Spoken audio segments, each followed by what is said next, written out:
84 veículos abordados em mais uma edição da Operação Balada Segura. Cartório eleitoral atende final de semana. Articulação em agroecologia do Vale do Taquari incentiva consumo de alimentos orgânicos. E ainda a nova série produzida pela Rede Prosa aborda arquitetura. A partir de agora você confere essas e mais notícias. O Jornal da Univates, primeira edição, está no ar.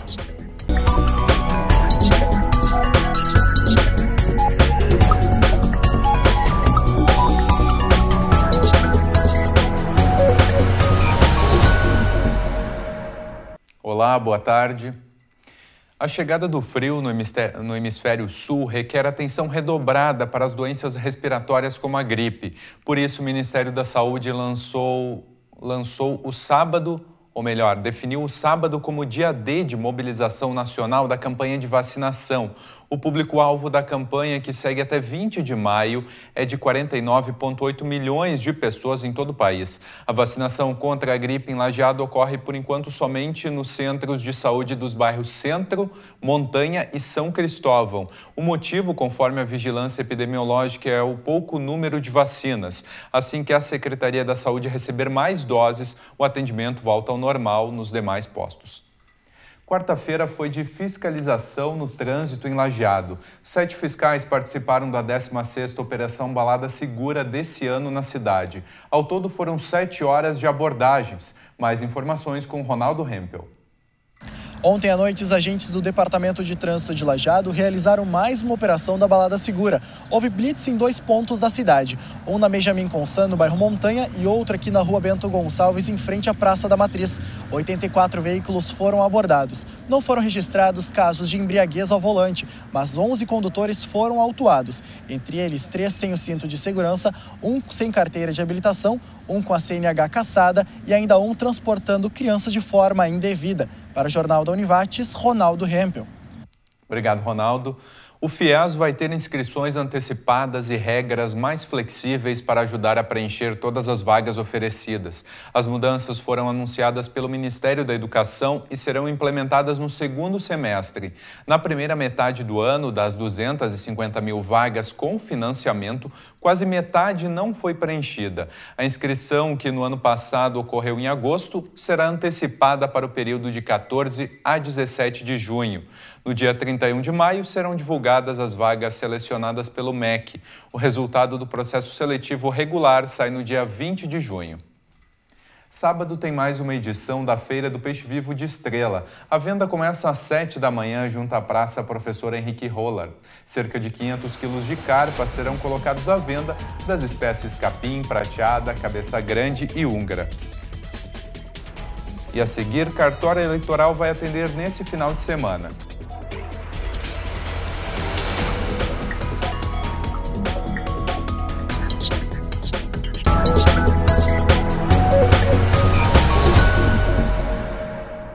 O MEC vai colocar no ar em maio o Cadastro Nacional dos Concluintes. Todos os estudantes que concluírem o ensino superior deverão preencher os dados no portal. Com as informações, será possível ter o registro de todos aqueles que se formaram e receberam o diploma universitário, além de acompanhar a carreira dos recém-formados, ajudando em pesquisas e avaliações. O portal vai ajudar a combater a fraude. Se o diploma estiver no cadastro, é verdadeiro, certificado pelo MEC. Se não, o diploma pode ser falso. Os concluintes deverão acessar o portal e preencher o questionário do estudante. As informações serão disponibilizadas para as instituições de ensino que vão confirmar a emissão do diploma. O Enem passará a contar na avaliação de cursos e de instituições de ensino superior. O desempenho servirá como marco zero da avaliação do estudante, que será feita também no final do curso. A mudança faz parte de uma série de alterações nos critérios de avaliação do ensino superior que estão sendo desenvolvidas pelo INEP. O MEC anunciou que vai criar o chamado indicador da diferença entre os desempenhos observado e esperado, que será calculado com base na comparação dos resultados dos estudantes no Enem, quando ingressam nos cursos, e no Exame Nacional do Desempenho dos Estudantes, o ENAD, aplicado no último ano da graduação. Em outubro tem eleições municipais no Brasil. Até lá ainda tem tempo, mas antes disso é preciso estar em dia com a Justiça Eleitoral para poder votar. Você deixou de votar alguma vez ou mudou de endereço? O prazo para atualizar o cadastro ou quitar pendências está quase no fim. Cartórios eleitorais de todo o país têm até a próxima quarta-feira, dia 4 de maio, para realizar qualquer tipo de alteração no cadastro dos eleitores para as eleições deste ano. Os eleitores eles podem comparecer ao cartório para regularizar o seu título de eleitor. Aqueles que tiverem pendências, que deixaram de votar em alguma eleição e deixaram de justificar, ou que mudaram o seu domicílio eleitoral, ou que mudaram de município, essas pessoas podem vir até o cartório até o dia 4 de maio para regularizar a sua situação perante a Justiça Eleitoral. Quem não pode vir durante a semana tem uma oportunidade extra de atualizar o cadastro eleitoral. O cartório vai estar aberto no sábado e no domingo, das 11 da manhã até às 6 da tarde. Visando a diminuição das filas nos últimos 3 dias que precedem o fechamento do cadastro, que é segunda, terça e quarta. A gente pensou que disponibilizando esses 2 dias aos finais de semana, as pessoas poderiam aproveitar esses 2 dias para diminuírem as filas na segunda, na terça e na quarta. Cerca de 87 mil eleitores fazem parte da 29ª Zona Eleitoral de Lajeado. Das 8 cidades que o cartório abrange, apenas Lajeado e Cruzeiro do Sul não fizeram o recadastramento biométrico para a eleição desse ano. A gente até orienta as pessoas que procuram o cartório só para fazer o cadastramento biométrico, que não venham fazer isso agora. Não há necessidade de ser feito isso agora. Isso pode ser feito ano que vem com mais tempo, sem filas e sem correria. O primeiro turno da eleição acontece no dia 2 de outubro. O voto é obrigatório para pessoas com mais de 18 anos e menos de 70 anos. Para jovens entre 16 e 17 anos, a participação é facultativa. Nas próximas horas, o sol continua predominando e diminui a sensação de frio. As máximas nessa tarde devem ficar por volta dos 17 graus. Já no período da noite, volta a esfriar. Amanhã, a massa de ar polar segue definindo as condições do tempo e o dia vai ser de sol. A previsão de geada para o início da sexta-feira.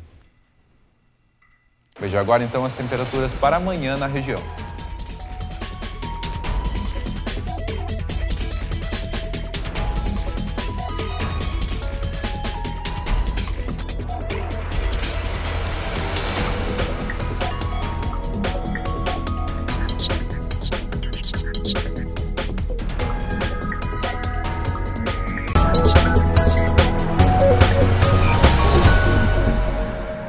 O Passe Livre Estudantil está com inscrições abertas para o primeiro semestre desse ano em Lajeado. Apesar do novo edital ter sido lançado, o recurso relativo ao segundo semestre de 2015 ainda não foi repassado pelo governo do estado. São 38 estudantes que se cadastraram e aguardam os valores do ano anterior. No total, são cerca de R$ 7 mil. O auxílio concedido aos estudantes é calculado conforme a distância da cidade onde estuda, da origem e a frequência em que ocorre o deslocamento. São auxiliados os estudantes com renda familiar máxima de até um salário mínimo e meio. As inscrições podem ser feitas até 15 de maio na Secretaria de Educação de Lajeado. Pela sexta vez seguida, o Banco Central não mexeu nos juros básicos da economia. O Comitê de Política Monetária, o Copom, manteve a taxa Selic em 14,25% ao ano. Em comunicado, o Copom informou que o nível atual de inflação não permite ao Banco Central começar a reduzir os juros básicos agora. A taxa serve de referência para as outras taxas de juros da economia. Em nota, o sistema Firjan disse que a decisão do Copom de manter a taxa básica de juros em 14,25% não surpreendeu, já que, segundo a entidade, a economia brasileira passa pela mais profunda e longa recessão da história. A Articulação em Agroecologia do Vale do Taquari, a AVT, programa para terça-feira um evento alusivo à Semana Nacional do Alimento Orgânico. A AVT é uma rede de entidades que apoiam a agroecologia no Vale do Taquari.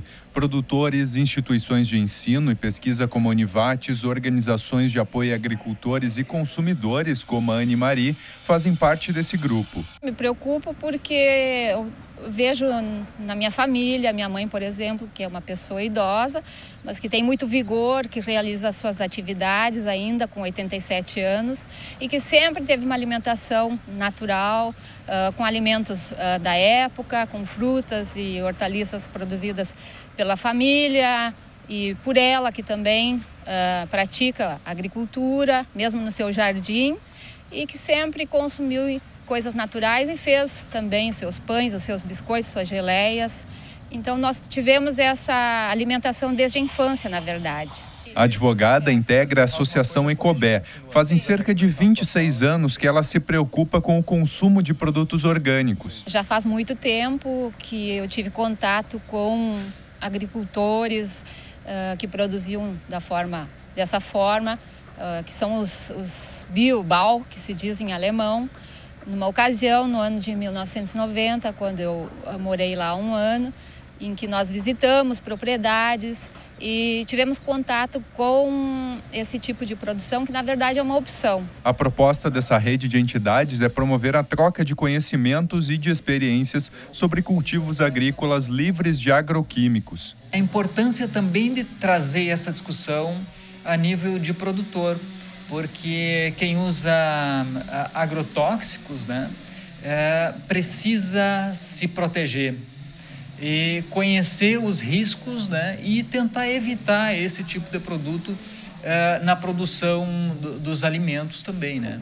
E também, sob esse ponto de vista, para o consumidor. Na próxima semana, a AVT faz um evento alusivo à Semana Nacional do Alimento Orgânico. Com a presença da doutora Adriana, do Sereste de Santa Cruz do Sul, que tem uma experiência muito interessante em atendimento de intoxicados, né?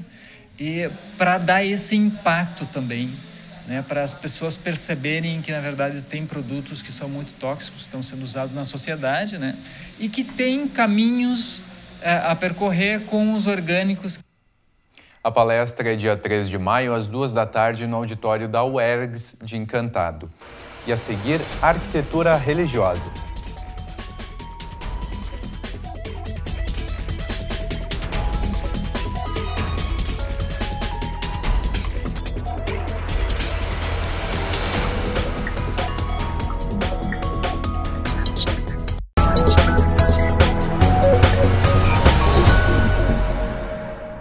Desde o dia 20 desse mês, as equipes de vôlei feminino da Avates estiveram envolvidas em competições internacionais. O resultado não poderia ser melhor, 3 títulos. As equipes pré-mirim e mirim, de 12 e 13 anos, juntamente com a infanto-juvenil, até 17, foram até a Argentina, na cidade de Belville, província de Córdoba. Já as equipes pré-infantil e infantil foram na mesma data para Novo Hamburgo disputar o Festival Mercosul. Ainda nesse ano, a Avates tem pela frente outros torneios internacionais, como o de São Jerônimo, na Argentina, o Festival Internacional Cidade de Estrela e a Copa Internacional Carolina Costa Grande. Hoje você começa a ver aqui no Jornal da Univates a série de reportagens sobre arquitetura produzida pela Rede Prosa, a rede das TVs universitárias ligadas ao Comung.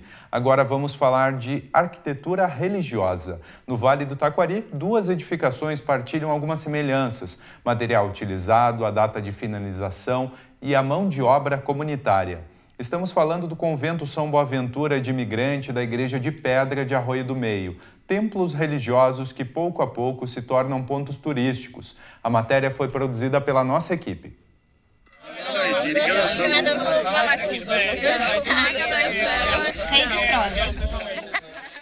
A inscrição já indica. Um dos ideais dos freis da Ordem Franciscana. Esse é o Convento São Boaventura, em Daltro Filho, localidade que pertence ao município de Imigrante, que fica a 126 quilômetros de Porto Alegre.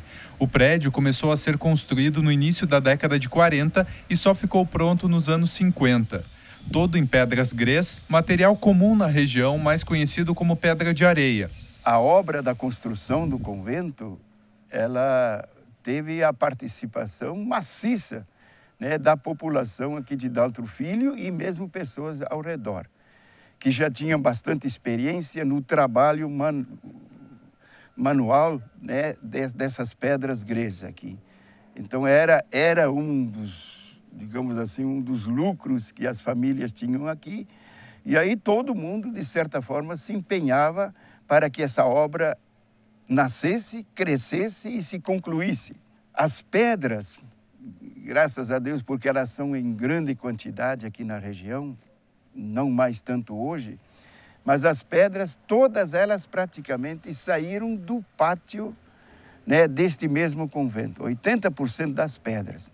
Então era como que uma montanha de pedras que foi picada, estavam lá de forma desordenada e ordenadamente amontoadas para que nascesse. O convento já foi um espaço de formação para estudantes da Ordem Franciscana. Também foi sede de uma escola municipal. A partir de 1969, essa parte aqui térrea foi transformada em escola pública e, ao mesmo tempo, em escola de formação para as novas vocações franciscanas que estavam iniciando.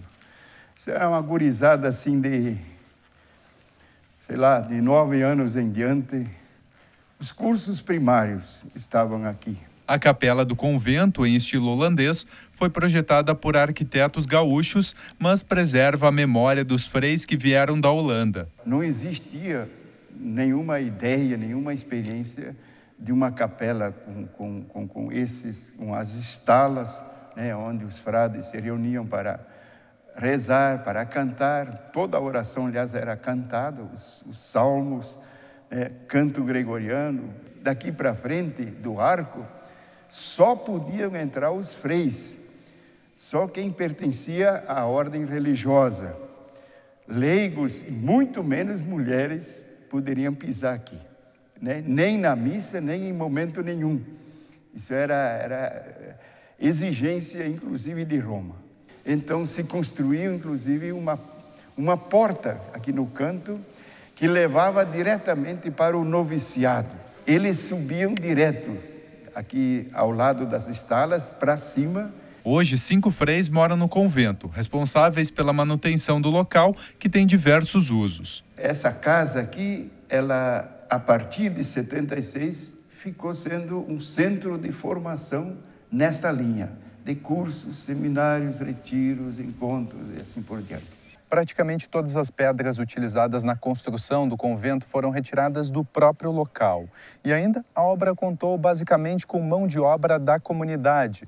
Semelhanças com um outro empreendimento do Vale do Taquari, a Igreja de Pedra, que fica em Forqueta, no interior de Arroio do Meio. Os dois locais foram construídos mais ou menos na mesma época, mas há uma diferença. O convento de imigrante é católico e a Igreja de Pedra é evangélica. A construção da igreja ficou pronta na década de 50. As pedras, então, elas foram extraídas de uma pedreira, logo aqui do lado onde tem hoje a escola desativada, e foram trazidas todas de carroça, as pedras. Como eles eram de pedra de grés, elas são de manuseio difícil por serem pesadas, mas para serem trabalhadas eram relativamente mais fáceis, porque usando o material adequado, então eles praticamente esculpiram cada pedra. A comunidade, de forma voluntária, se dedicou na extração, transporte e construção do templo. Hoje a igreja faz parte do roteiro turístico Caminhos da Forqueta. Mas a comunidade, enfim, ela continua existindo em prol das famílias, porque continuam, sabe, mantendo todo esse ambiente. Independente das crenças, o que fica, além da fé de cada um, são as construções arquitetônicas, para que todas as pessoas, independente da religião, possam contemplar. A edição de hoje fica por aqui. Nós voltamos amanhã ao 12h15. Mais notícias você confere logo mais às 6h30 da noite no Jornal da Univate, segunda edição. Obrigado pela sua companhia e tenha uma boa tarde.